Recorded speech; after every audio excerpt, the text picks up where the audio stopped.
আসসালামু আলাইকুম।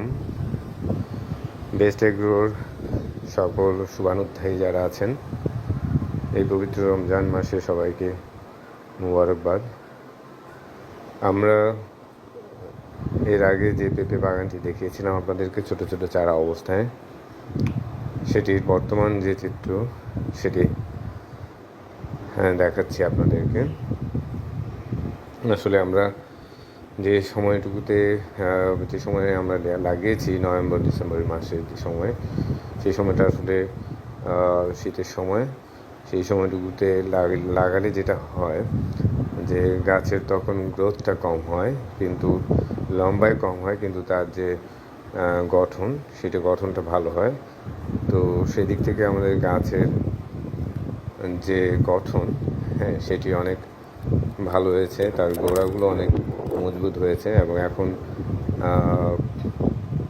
যে এখন যে শুরু হয়েছে সময়টুকু শীত পরবর্তী, এখন তার গ্রোথ উত্তর বাড়া শুরু করেছে এবং খুব দ্রুত বাড়ছে আর কি এখন। তো আলহামদুলিল্লাহ, যতটুকু গাছের দেখছেন তাতে গাছের যে কন্ডিশন সেটা অনেক ভালো আছে। আসলে ছোট অবস্থায় এই গাছগুলোর এত বেশি যত্ন নিতে হয়। এই পেঁপের প্রথম ছোট চারা অবস্থায় এদের একটি মোজাইক ভাইরাস নামে একটি ভাইরাস আছে, যে ভাইরাসটার সংক্রমণের কারণে দেখা যায় যে পাতা কোঁকড়ানো হয়। পাতা কোঁকড়ানোর পরে সেই গাছটুকু আস্তে আস্তে করে নষ্ট হয়ে যায়, মরে যায়। তো এই মোজাইক ভাইরাসটা এত ঘন ঘন সংক্রমণের চেষ্টা করে, যে কারণে ছোট অবস্থায় এই গাছগুলোর প্রচণ্ড যত্ন নিতে হয়। গাছ তার পরিপূর্ণ অবয়ব ধারণ করার পরে সাধারণত এই সংক্রমণের আর কোনো সুযোগ থাকে না। এখন অনেক বাতাস হচ্ছে, প্রচণ্ড বাতাস।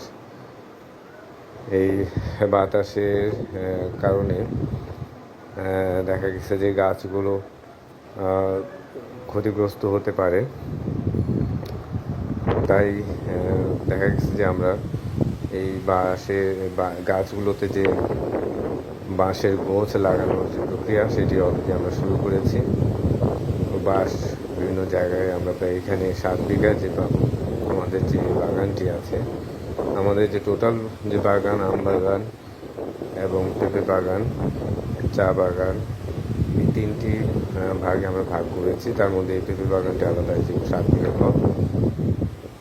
এই 7 বিঘার জন্য এখানে প্রায় 1800 প্লাস পেঁপে গাছ আছে। 1800 প্লাস বাঁশের গোছ অলরেডি আমরা অর্ডার করেছি এবং সেগুলো অলরেডি কাটা শুরু হয়েছে। হয়তো সপ্তাহখানেক লাগবে এগুলো বাঁশগুলো কেটে রেডি করতে, তারপরে এগুলোর সঙ্গে এগুলো লাগানোর প্রক্রিয়া শুরু হবে। সাধারণত আপনার সামনে চৈত্র মাসের শেষের দিকে অথবা বৈশাখে এটি ঝড়ের সম্ভাবনা থাকে। এই ঝড়টুকু থেকে গাছগুলোকে রক্ষা করার জন্য এখনই আসলে বাঁশের যে গোছ লাগার প্রক্রিয়া সেটি আমরা হয়তো শুরু করব। আর এখানে যে ড্রেনগুলোতে যে আমাদের যে দেখছেন যে ড্রেনগুলোতে অনেক আগাছা আছে, এই আগাছা নাশক আমরা দিব, কিন্তু এই বাতাসের কারণে আমরা আগাছা নাশক দিচ্ছি না। কারণ এই বাতাসের কারণে দেখা যাচ্ছে আগাছা নাশক যদি পেঁপে গাছের মধ্যে পড়ে তাহলে পেঁপে গাছগুলো নষ্ট হয়ে যাবে। তো বাতাসটা একটু মধ্যে আসলেই, কন্ট্রোলে চলে আসলেই আমরা আগাছা নাশক দিব। তো আপনাদের সকলের দোয়া এবং সকলের অংশগ্রহণে আজকে বাগানের যে পরিস্থিতি, আল্লাহর অশেষ রহমতে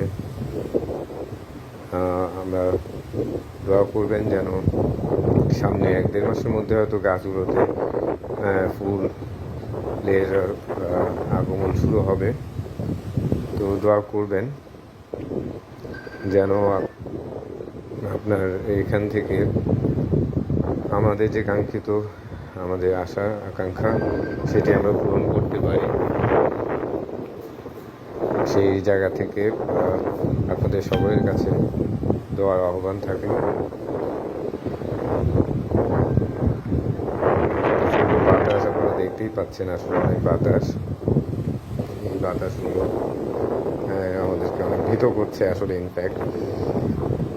তো ঠিক আছে, সবাই দোয়া করবেন পরবর্তীতে আমরা গাছের পরবর্তী অবস্থা দেখানোর জন্য আবার আপনাদেরকে দেখাবো ইনশাআল্লাহ। দোয়া করবেন, আপনাদের দোয়া, এই দুটো আমাদের জন্য খুবই দরকার। সবাই ভালো থাকবেন। আসসালামু আলাইকুম।